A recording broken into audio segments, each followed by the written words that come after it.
kick in the mid-range. And again, the right side helps only as much as is necessary.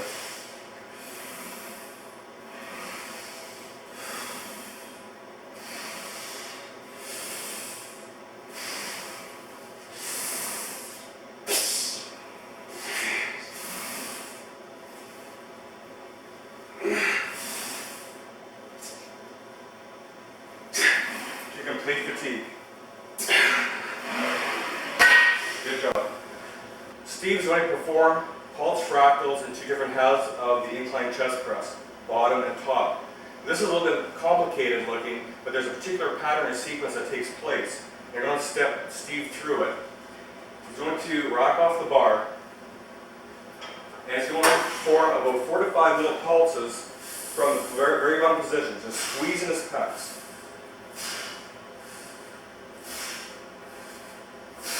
Then he goes to the mid-range, then he goes back down for another of these repetitions, of these little pulse fractals. Then he's going to perform some in the middle.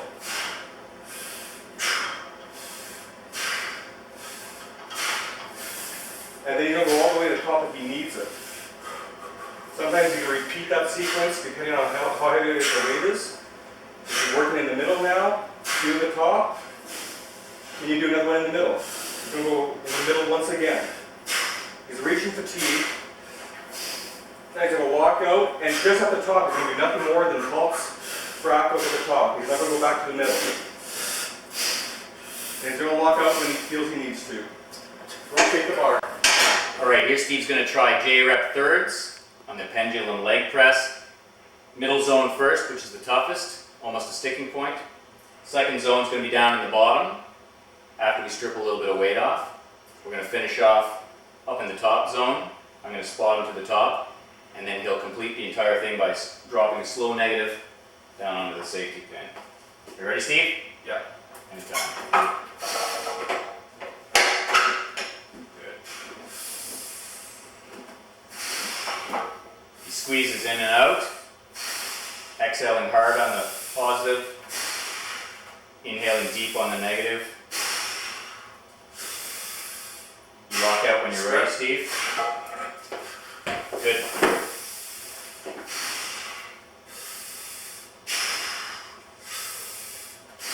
Pump it.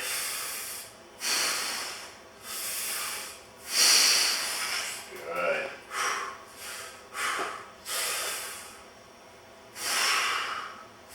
He's avoiding the very top range, avoiding lockouts. He's keeping it in the most difficult zone. Excellent. Alright, here Steve's doing a hip belt squat. We're going to break it into two zones, the bottom half and the top half, but we're going to fractal the top zone into two halves as well. So we're going to start in the bottom zone. As he hits fatigue there, we're going to move him towards the top zone, but not the whole top half. Are you ready, Steve? Yes. Deep breath on the way down. Let's go.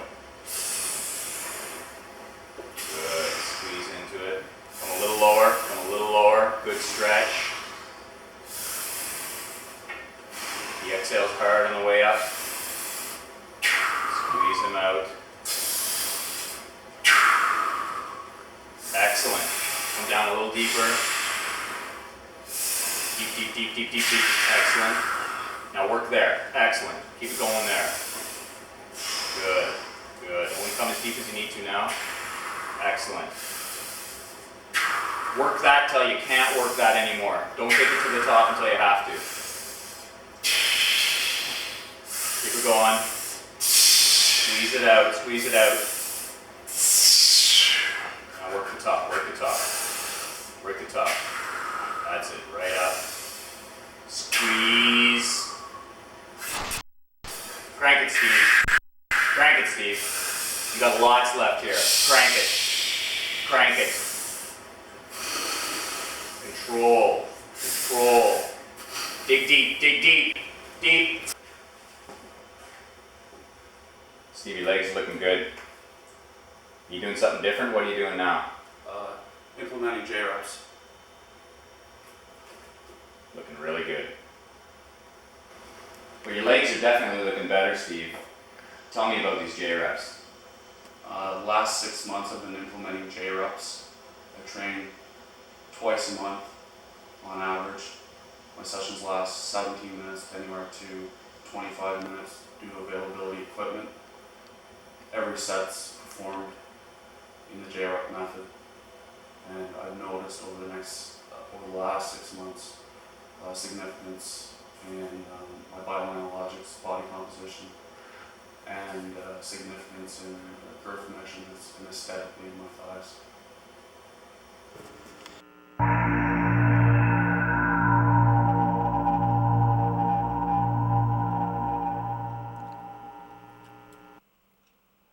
Understand zone locations of your chosen exercises. You need to know where the harder and easier zones are in order to customize overall movement patterns and to improvise accordingly if need be.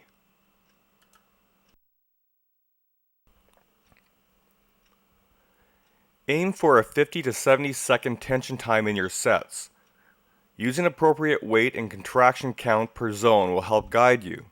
Shorter sets or zones are permissible depending on goals and muscular responses to exercises.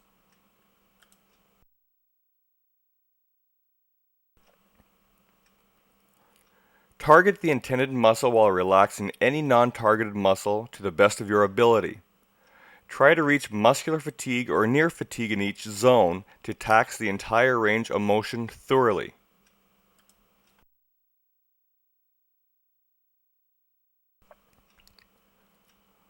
Work in a rhythmic, piston-like manner. Focus on muscle function as you squeeze in and release the targeted area. Pause for a fraction of a second at both ends of a zone. Do not drop or bounce the weight.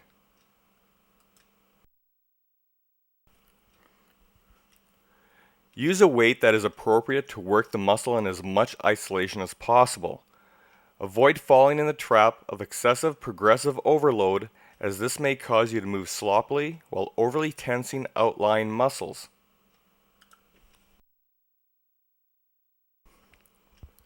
If necessary, adjust the weight between zones to achieve the target rep count and tension time. This will take a bit of practice with your unique biomechanics, responses to exercise, and movement choices. In effect, you want to make certain the equipment and loads accommodate the J-rep method, and not the other way around. Using too heavy or too light a weight in any of the zones can reduce the effectiveness of a set.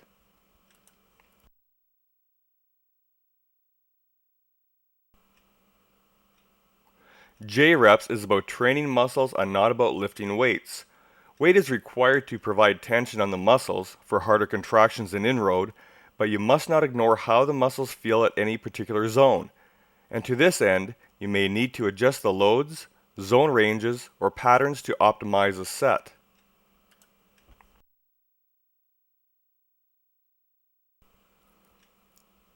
Discontinue training a muscle group if and when the pump feels maximum or will increase no longer.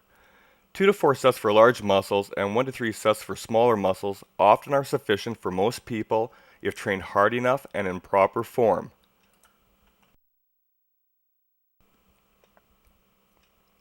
Coordinate breathing with each contraction of each zone.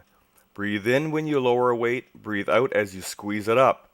Also, sustain deep, rhythmic breathing between sets to facilitate recovery and muscle pump.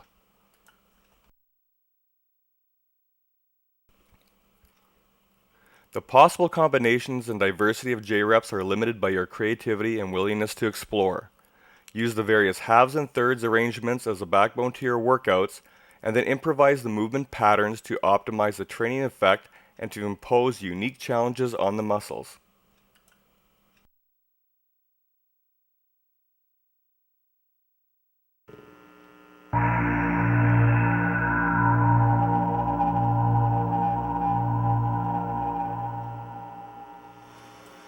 Hope you enjoyed watching this video, and I'm sure it's clear that J-reps is not a particular repetition scheme in which to follow, but a method that allows you to create your own repetition scheme to improvise at the time relative to the exercise and how the exercise feels at any particular point. Now, we can look at an example of when Stephen was performing the incline chest press. Now, I had a particular repetition scheme or strategy in mind that I wanted him to perform, but he was unable to do so. Consequently, Stephen improvised relative to the scheme that I had in place. He had to perform a fewer repetitions at some particular point. He squeezed out more pulse fractals at other points to completely take the life out of that full range of movement of that particular exercise. Now, in traditional HIIT circles and even in traditional weight training circles, if a person wanted to achieve 10 repetitions but only achieved 9, that would affect his psychology and he would consider the set a failure. With J-reps, that is not the case, in that you have no idea what will happen depending on how you improvise and work the set. And if you do work the set so that each section is fatigued, whether it's with the same weight or a different weight, then you've actually achieved your objective.